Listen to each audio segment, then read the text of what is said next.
Many thanks for staying with us. The wife of Nigeria's Vice President, Dolapo Osinbajo, says Nigerian youths have a unique opportunity to reshape the trajectory of Africa's most populous nation if they adopt the right leadership character. Mrs. Osinbajo believes that the way youths approach the times will determine how they deal with their affairs as adults. She was speaking at a leadership summit organized by the Redeemed Christian Church of God in Abuja. Our correspondent, Ajuri Ngelali, has this report. Together, youths worship the one whose character they are exhorted to adopt.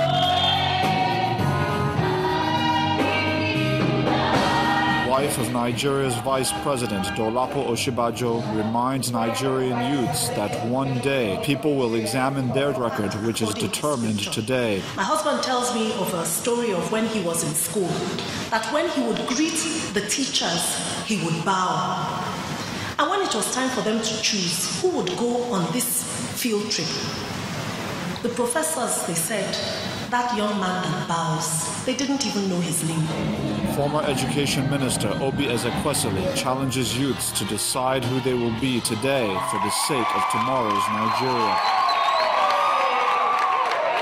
When young people as teenagers have identity crisis, that's when it all goes wrong.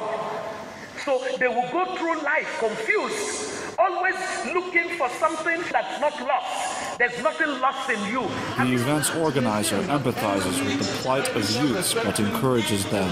Some of us who are from very, very poor backgrounds, so the idea is just to share some of our own experiences and say, hey, you may be facing challenges, you may be facing difficulties, but if you finish your studies, if you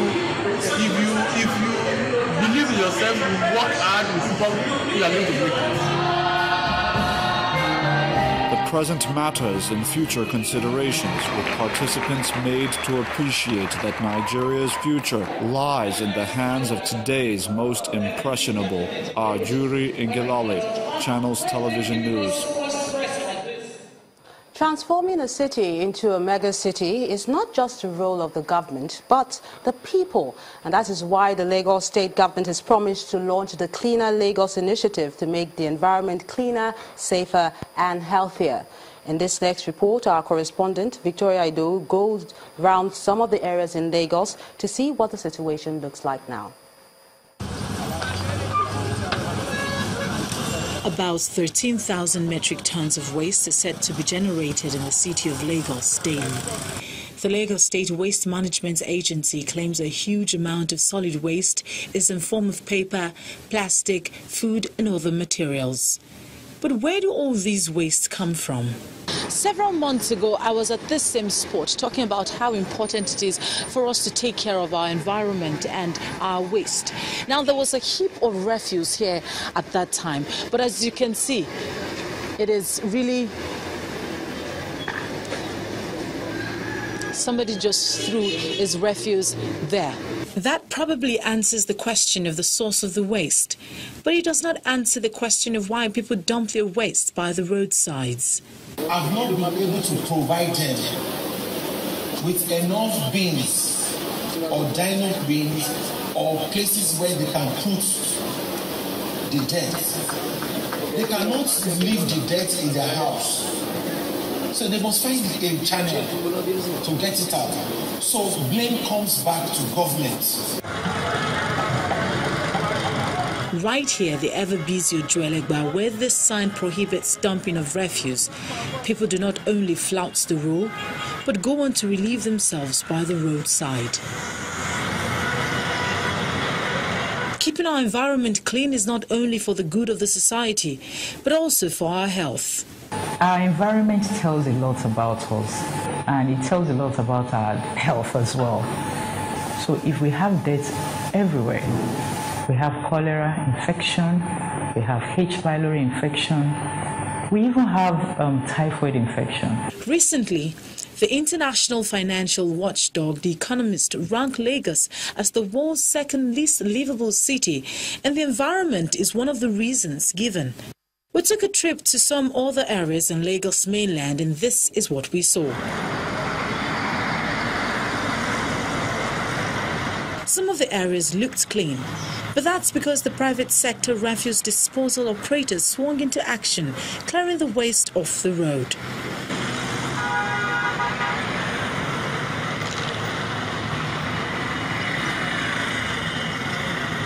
But some others just looked almost impossible.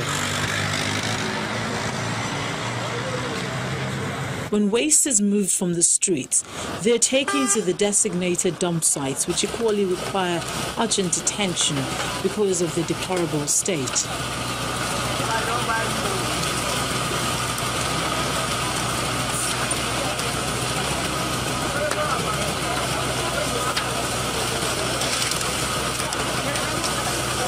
The dump site that we have currently in the state are no-go area. And when you collect waste all over, even all over the world, the bedrock of any meaningful solid waste management or collection is actually the dump site. If a vehicle collects waste and is supposed to dump at the dump site and that dump site is not available, then you can be rest assured that that vehicle will not dump and then it won't be able to go back to collect the waste. And that is what is happening currently, in Lagos. The state government has at different times promised to revamp the state waste management sector as it prepares to flag off the Cleaner Lagos initiative by September. We have a partnership that provides 500 brand new compactors without me paying 1 naira yet. I'm in a partnership that will provide 27,500 sanitation workers from all our wards across the state who will be uniformed. They will clean Ikorodu, they will clean Ayobo, they will clean Badagry the same way they clean Victoria Island. It's going to be uniform. September is just around the corner, so Lagosians are hoping that these major reforms in the waste sector will make Lagos cleaner and better for everyone. Victoria Idu, reporting for Channels Television News. 1.5 billion naira, that's what the Kano State Appeal Fund Committee have raised to rebuild the market destroyed by the fire last year. Kano State had quite a number of fire disasters in some major markets in 2016, so the government had to set up a committee led by Africa's richest man, Aliko Dangote. This hall hosts some of the biggest business gurus in Kano State, northwest Nigeria. They are gathered to proffer solutions to the disastrous fire incidents that have troubled the state in recent times. The first being the fire outbreak that razed the popular Abubakar Rimi market, destroying over 3,000 shops. Government is facilitating the review of the entire architecture of the market so as to provide a fully equipped fire service station, access roads, renovating the attachments, removing the attachments that had hitherto caused serious obstruction to needed intervention wherever a disaster occurs. One after another, philanthropists, business owners, as well as governors came forward to make pledges and donations to rebuild these fallen markets. I humbly announce the donation of Alhaji Abdulsamad Rabiu of 50 million naira. Actually going to donate 500 million, and 500 million is also ready, like what His Excellency said, the one of the state government is ready. He couldn't bring it in cash. Your Excellency, my own too is ready, but it's in cash. It is now my honor to announce the contribution of Kano State government to the tune of 500 million naira. The Kano State government has undertaken a number of efforts to revive these facilities, some of which include the state public-private partnership arrangement for the reconstruction of shops at the Cotton Quarry textile market. We had 7 fire incidences within 5 markets between December 2015 and April 2016. And actually, the height of even the incidences was from February to April 2016. In our history, we have never seen this quantum of disaster. The funds realized from the event, totaling 1.5 billion naira, is expected to be used to restore the markets and the livelihoods of the traders. Oil prices in the United States rose today, no thanks to Hurricane Harvey. Anne has more on Business News.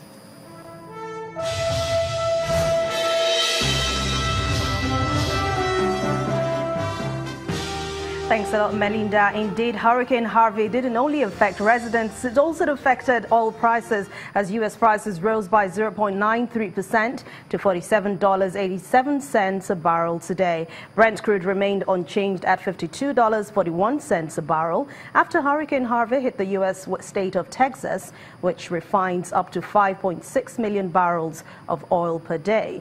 Major oil refineries in the storm's path have already shut down, and analysts say the biggest hurricane to hit the United States in more than a decade could disrupt imports into the Gulf Coast, while oil prices could strengthen further on the back of lowering U.S. crude inventory.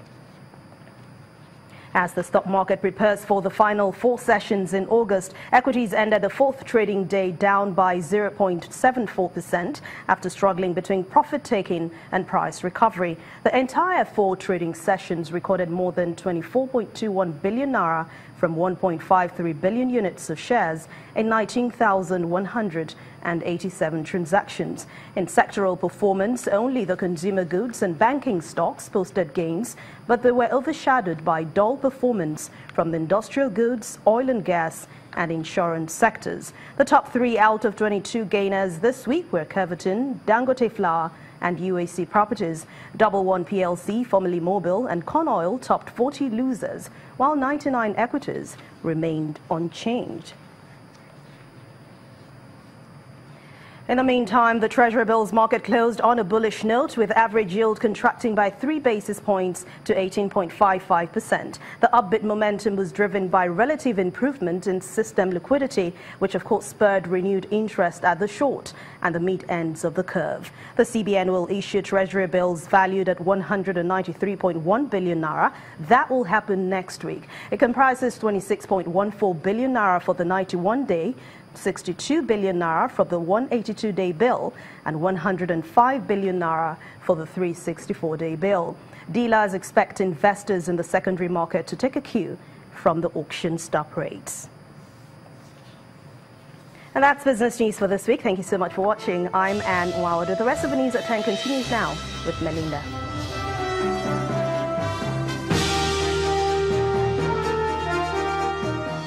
Thanks, Anne. A former economic advisor to President Olusegun Obasanjo, Dr. Magnus Kano, is advocating the need to develop a globally competitive export system to expand Nigeria's export base. He said this at the August edition of the Red Quarterly Lecture by the Economic and Business Strategies in Abuja, which centered on the need to address national and international barriers that affect the Naira. The Red Lecture Series is a quarterly forum organized by the former economic advisor to President Olusegun Obasanjo with the aim of grooming young Nigerians to add value to the nation's economy. The focus of debate in this second quarter series is on exporting, exchange rate, and economic growth. The convener opens the stage as he argues strongly on the need to develop a globally competitive export system to grow Nigeria's economy. How can we rev up our exports so that we can stabilize the Naira? As I said, the Central Bank of Nigeria is already doing a fantastic job. And so Nigeria must win. Africa must win. But as I said, in order to do so, we must be economically competitive. The lecture then proceeds into a panel discussion session. Although there is a general consensus among the panelists that there is an urgent need to grow Nigeria's export index, local and international barriers mitigating this growth also need to be addressed. Sometimes our own people frustrate our business people from engaging between themselves across borders. So We have to dismantle the borders. That's what the European people did. We have to put a stop to the disarticulate economy in which we produce what we don't consume and we consume what we don't produce. Just as they have been recently said now, if you go to our market today, our market has been flooded with foreign rice. And Benue alone can produce rice that will be consumed by the entire country and that of West Africa. Nigeria's export during the first quarter of 2017 stood at 3.01 trillion naira compared to imports of 2.29 trillion naira, with a trade balance of 719.38 billion naira. Although export appears to have increased in 2017, economists still strongly believe that Nigeria's export index must be improved upon in order to strengthen the naira. Still ahead on the news at 10, Floyd Mayweather Jr. and Conor McGregor successfully weigh in for their super crossover bout in Las Vegas. Stay with us.